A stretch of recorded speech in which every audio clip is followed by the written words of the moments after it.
This is Sonic, and you're watching JD Frank 20. What's up, everybody? Want to say shoutouts to Sega forever for this information.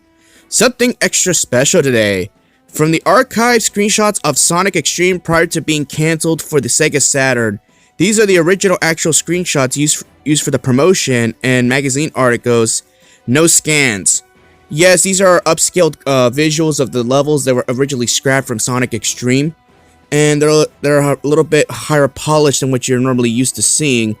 And as you're zooming in right now, yeah, look at these images right here. Yeah, you're probably wondering, like, why was this game canceled? Why was this game such a nightmare to make? Well, I'll get to that in a few minutes. But first of all, let's just talk about the images first, and then we'll go from there.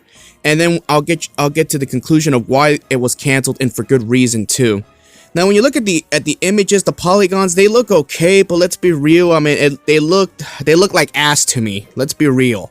I mean, I understand these are early 1990s, visuals on the SEGA Saturn. I understand, but come on, I mean, look at this. I mean, this looks very low res compared to what you're used to. I understand modern graphics has spoiled us, but the way the level design was intended, look at this.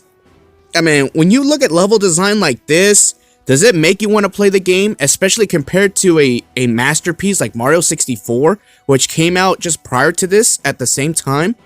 If you were to compare both of these images side by side, here I'll put screenshots right now, and you tell me, if you never played a Mario game or a Sonic game in your life, but yet this is during the console wars, which game are you going to prefer as a 3D platformer? Would you prefer to play Super Mario 64, or would you take your chance on Sonic X-treme, a game that you have no idea what direction they're going, a fisheye camera, which is a pain in the ass to try to traverse through, bad level design here and there, or would you rather play a Mario game and have a fun experience? You gotta ask yourself these kind of questions. Now let's get down to the meat and potatoes of why Sonic X-treme was cancelled. Sonic X-treme was meant to be a Sonic game released exclusively for the SEGA Saturn and Microsoft Windows PC. It was planned to be Sonic's official jump to 3D. Why was it cancelled, you may ask? The prototypes and engines that Sega Technical Institute developed couldn't run properly when tested on an actual SEGA Saturn. Gee, no surprise there. Causing massive amounts of developmental troubles and delays while trying to make the game work. The SEGA Saturn's complicated architecture features made the situation even worse for the developers. At the time, Sonic's speedy gameplay was very difficult to make it work in 3D. Absolutely.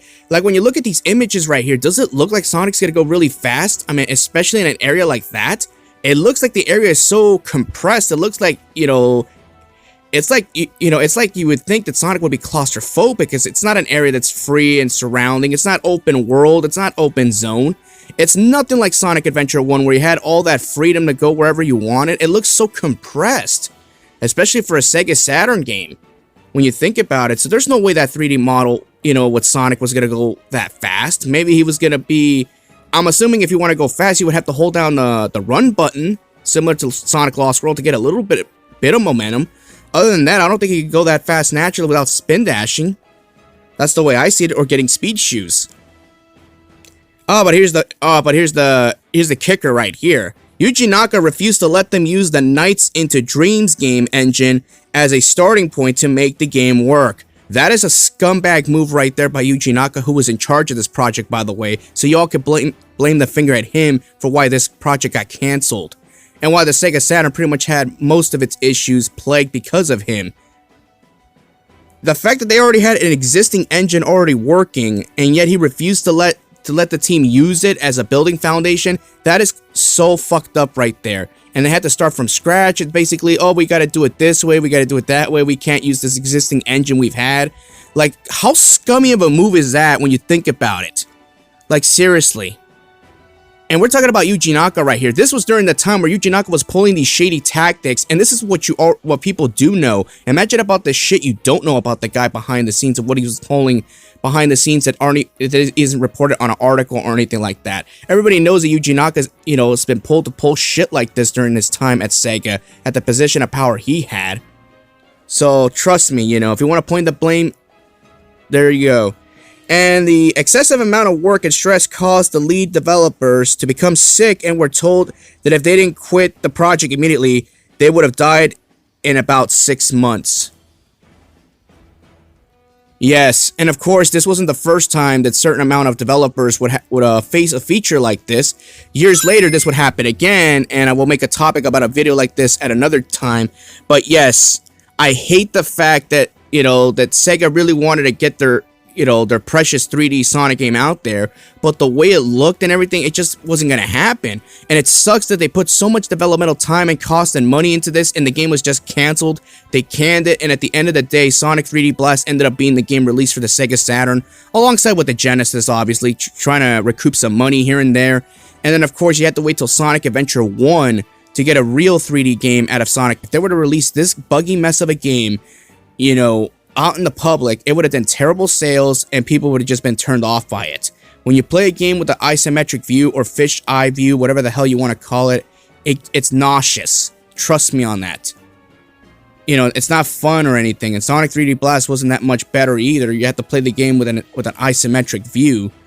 But other than that, the only thing memorable about that game is just the music. Other than that, the gameplay, it's something you would normally get out of a Game Gear game, which also used isometric view. That's all I have to say about this whole situation. Everybody, let me know what y'all think. You think that Sonic X-treme should have stayed canceled? Do you think maybe they should pick up the project again? Again, I mean, it's one of this game right here could have possibly ended lives if they continued with this project. You have to stop projects for a reason because you're putting people's health at jeopardy. And again, like I said before, it's not the first time that Sega's done this, and it won't be the last. That's all I have to say. Have a good day. Peace out.